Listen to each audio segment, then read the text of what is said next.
নমস্কার, আমি অরবিন্দ নস্কর। আপনারা দেখছি মন্দিরবাড়ি টিভি। আজ একটি নতুন প্রতিবেদন নিয়ে এলাম আপনাদের জন্য। আপনারা মনোযোগ সহকারে শুনবেন। বাংলাদেশে হিন্দুদের উপর যেভাবে অন্যায় অত্যাচার হচ্ছে তাই দেখে গোটা বিশ্বের হিন্দুরা এক হলেন এবং বিক্ষোভ দেখালেন নেপালের হিন্দুরাও, যে সবাইকে এক হতে হবে, সারা বিশ্বের হিন্দুরা এক হতে হবে। বিশেষ করে যারা সংখ্যালঘু আছেন, হিন্দু ধর্ম ছাড়া অন্য জাতও আছেন, তাদের সব এক হতে হবে। নইলে এইসব জঙ্গিরা বা মৌলবাদীরা সারা জীবন অন্যায় অত্যাচার করতে থাকবে। তাই সবাইকে এক হতে হবে, একসঙ্গে এক স্বরে থাকতে হবে। বর্তমানে ইন্টারনেটের যুগ, কম্পিউটারের যুগ, আধুনিক যুগ। এখন আর জাতপাত নিয়ে ভাবলে হবে না। ওপরওয়ালা মানুষ হিসেবে সৃষ্টি করেছিল, কিন্তু মানুষ আমরা বিভিন্ন জাতে বিভক্ত হয়ে গেছি, ভাগ করেছিলাম। প্রাচীনকালে যখন পৃথিবী যখন সৃষ্টি হয় তখন কিন্তু মানুষ হিসেবে সৃষ্টি করেছিলেন উপরওয়ালা, এক নর এক নারী। সেই নর নারী থেকে আজ পৃথিবী ভরে গেছে এবং মানুষ হিসাবে আমরা কেউ কামারে কাজ করে, কেউ কুমোরের কাজ করে।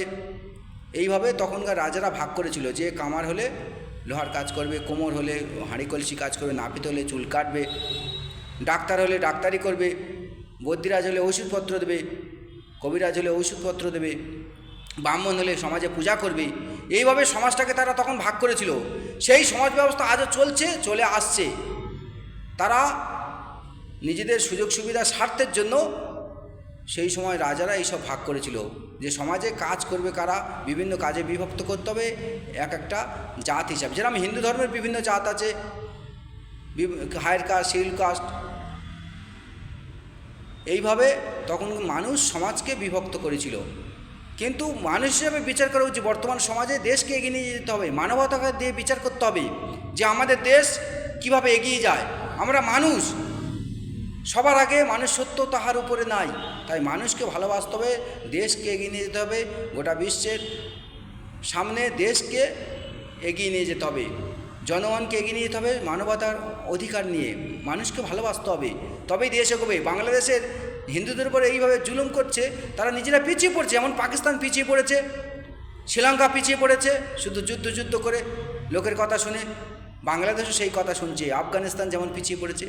যে সমস্ত দেশ যুদ্ধ করে শুধু মারামারি, কাটাকাটি, ঝগড়াঝাটি করে, তারা কোনোদিন এগিয়ে যেতে পারে না। যেমন একটি সংসারে যে দিনরাত ঝগড়া হয়, সেই সংসারে কোনোদিন উন্নতি হয় না, তেমন যদি কোনো দেশ অপর দেশের উপর সারা জীবন হিংসা করে, যুদ্ধ করে, তাদের অর্থনৈতিক অবস্থা দুর্বল হয়ে যায়, সেখানকার জনসাধারণের অবস্থা খারাপ হয়ে যায়। তাই বাংলাদেশের সরকারকে বলবো, আপনারা সতর্ক হন, এবং গোটা বিশ্বের হিন্দুদের বলবো, আপনারা সতর্ক হন। সবাই এক হয়ে চলতে হবে, এক তালে গোটা বিশ্বকে এগিয়ে নিয়ে যেতে হবে। এবং কোনো জাতি, পৃথিবীর মধ্যে কোনো জাতি কোনো জাতির উপর যেন অন্যায় অত্যাচার করতে পারে না, তার জন্য আমাদের সংঘবদ্ধ হতে হবে। এবং বিশ্বের যে জাতিসংঘ বা কমিটি আছে, সেই সংঘ থেকে এর ব্যবস্থা নিতে হবে। তো দর্শক, আপনাদের মতামত জানাবেন কমেন্ট বক্সে। এখন আসছি। জয় হিন্দ, বন্দে মাতরম। নজর রাখবেন মন্দিরবাড়ি টিভি। আবার আগামী ভিডিও দেখাবে। সবাই সুখে থাকবেন, ভালো থাকবেন।